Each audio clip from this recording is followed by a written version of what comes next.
Muchas gracias, Humberto. Retomamos el contacto y les decíamos que ya estamos junto al presidente del PIT-CNT para abordar un poco la temática de cómo se va a ir implementando este paro. Y aprovecho a adelantarles que, por ejemplo, los bancos no van a abrir en esta jornada, según nos decía recién el propio Pereira. Lo mismo va a suceder con la mayoría de las escuelas públicas del país. Pero ya le damos los buenos días, Fernando Pereira. Primero que nada, ¿cómo vienen evaluando en estas primeras horas? ¿Tienen algo de información? Me decía, vemos menos circulación. ¿Qué se puede decir cuando pasan algunos minutos de las 8 de la mañana? Hicimos una recorrida temprano cuando la gente sale a trabajar, varios compañeros salieron, somos conscientes de que hay un acatamiento importante al paro.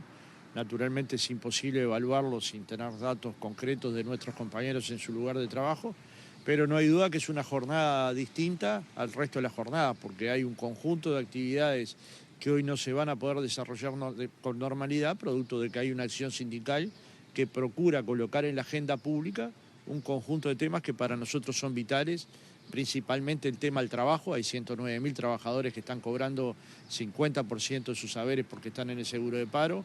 Hay un conjunto importante de trabajadores que se han visto desalentados a la búsqueda del empleo y no están teniendo ingresos, son más de 100.000.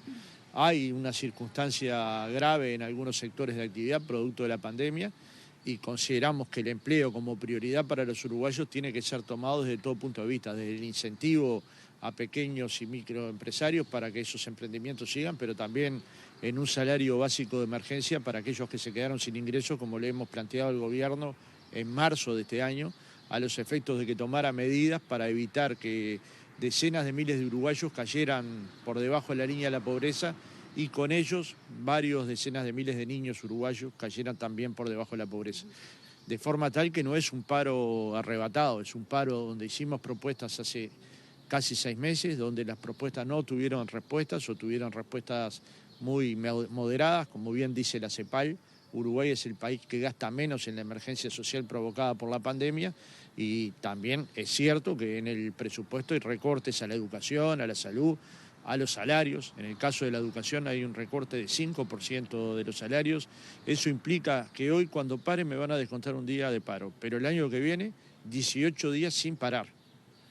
O sea, de lo que yo cobraba, voy a tener 18 días menos de ingreso por el año que viene y por el siguiente año.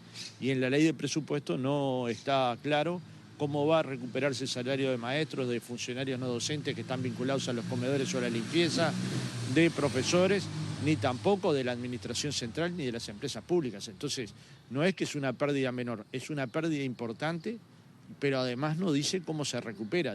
Tiene una voluntad de hacerlo, pero no dice cómo. Y eso fue una promesa de campaña, mantener el poder de compra, de forma tal que acá hay un tema que es el salario. Y después la respuesta a la emergencia social, como decía, el salario básico de emergencia y una canasta de servicios públicos para las personas que se quedaron sin ingresos.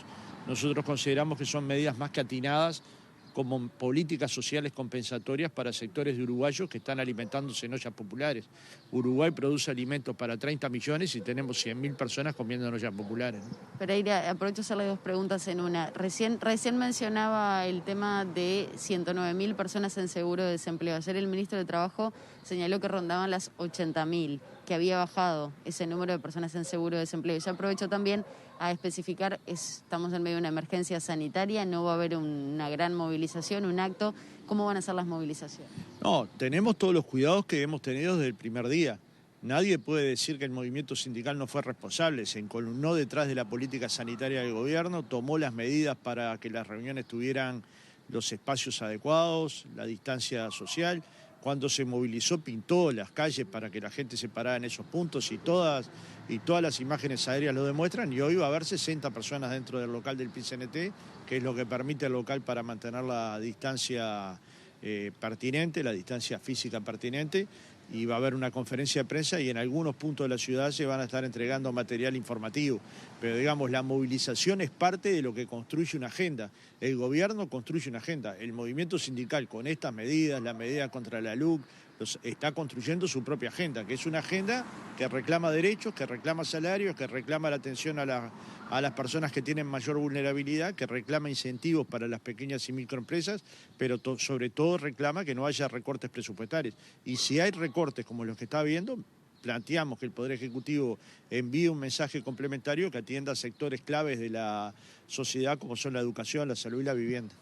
Muchas gracias, Pereira. A las órdenes, ¿sí? Bueno, ahora la palabra del presidente del PIT-CNT, Fernando Pereira, en el marco de este paro general a nivel nacional de 24 horas. Siguen ustedes.